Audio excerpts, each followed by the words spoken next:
हरदोलीच्या doctor शेतकऱ्याची कमाल. पेरू पपईतून कमावले 15 लाख, 3 एकरातून कमावले 15 लाखांचं उत्पन्न. डॉक्टर नारायण झंडाड यांची यशोगाथा.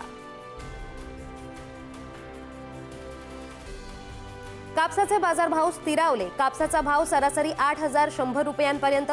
सीसीआयच्या कापूस खरेदीत वाढ. हमीभावाचा शेतकऱ्यांना आधार. कापूस बाजारभावावर आयात निर्यात धोरणांचा संमिश्र परिणाम. सोयाबीनच्या भावात सुधारणा. शेतकऱ्यांना मिळाला मोठा दिलासा. सोयापेंड आणि तेलाला मागणी वाढली. सोयाबीनला 6,100 पर्यंत दर. मोहरीला हमीभावापेक्षा जास्त दर.